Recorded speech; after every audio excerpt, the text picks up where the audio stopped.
Hi everybody, here I am, the Oracle Apollo. Thank you for joining me on my channel. And I want to talk to you guys. I'm talking all soft, like if I really talk like that in real life. I don't.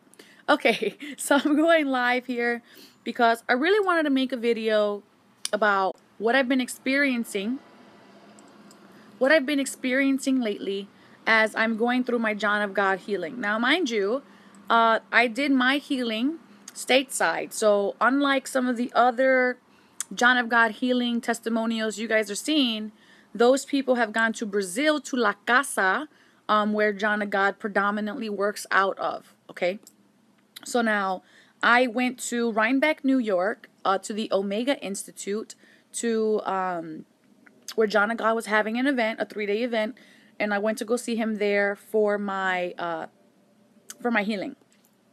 All right, so let me tell you a little bit about why I went to begin with. Okay, so I have been suffering from several chronic conditions for many years. It's been about 7 or 8 years now, and I've been working very closely with my doctors on my conditions for all of these years. But I've also been working on my spiritual side in conjunction with my doctors.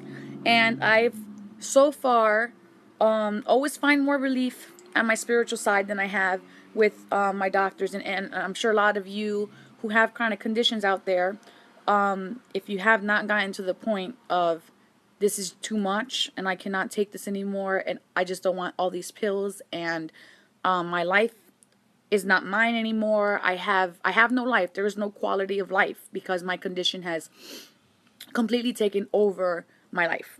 Okay, so I'll tell you guys what I've had. I had neurogenic syncope, and for a lot of people, when you Google this condition, it appears to be like something that is a temporary condition of when you stand up, you might get a little dizzy, and like that's it. But that's not the extent of. I'm sorry that this is shaking so much. I don't have it on. Probably should have done that. So it's not that. It's not just that.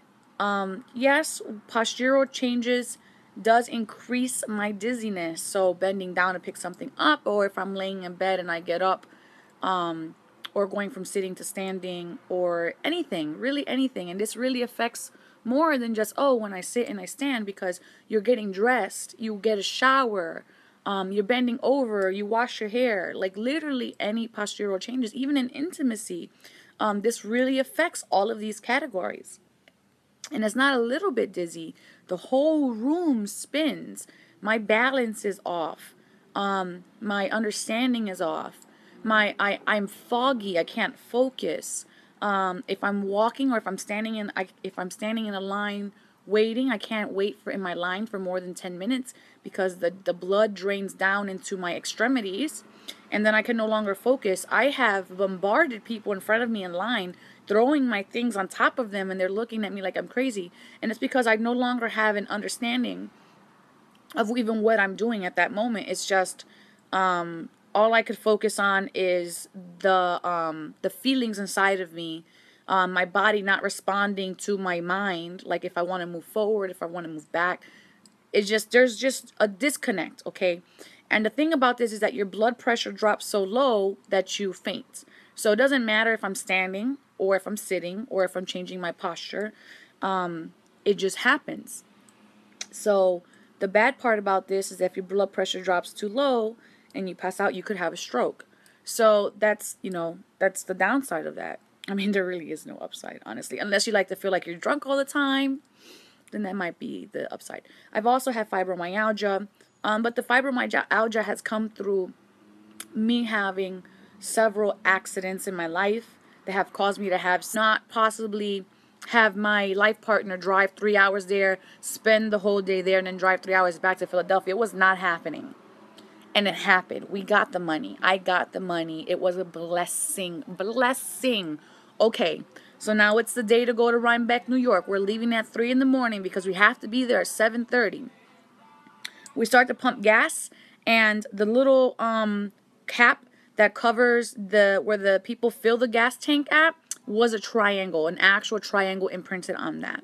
So I'm like, whoa, there's that triangle again, giving me the sign that This triangle thing is coming closer. I get to New York. And when I get there, there's volunteers. I go ahead and I register.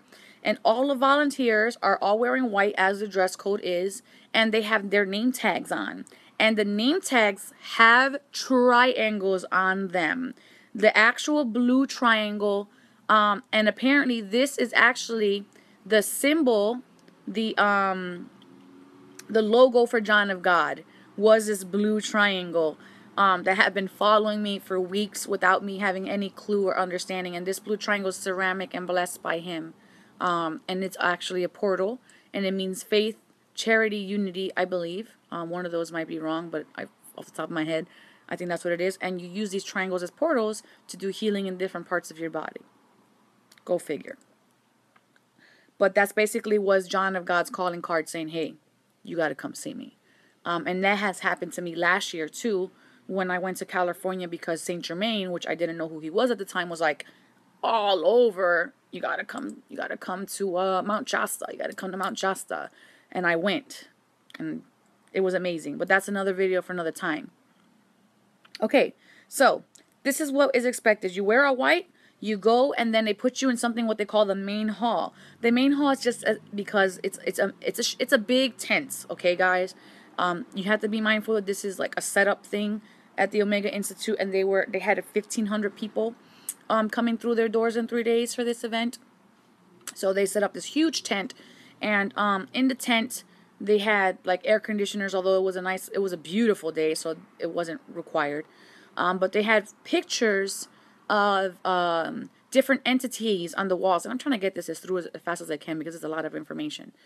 They had entity pictures on the walls, and you go in, and there's a woman talking, and she's talking about, meditate, use this time to connect with the entities, just be still. And when you go, they send you this informational packet in an email, and basically all of the things that you should be doing before you go. So they want you to prepare. They want you to prepare before you go. They want you to know why you're going. And I didn't know why I was going, because all I knew was I had a meditation and then a strong urge to go see a man that I knew of growing up, because I am Hispanic. So these kinds of things are normal on our channels.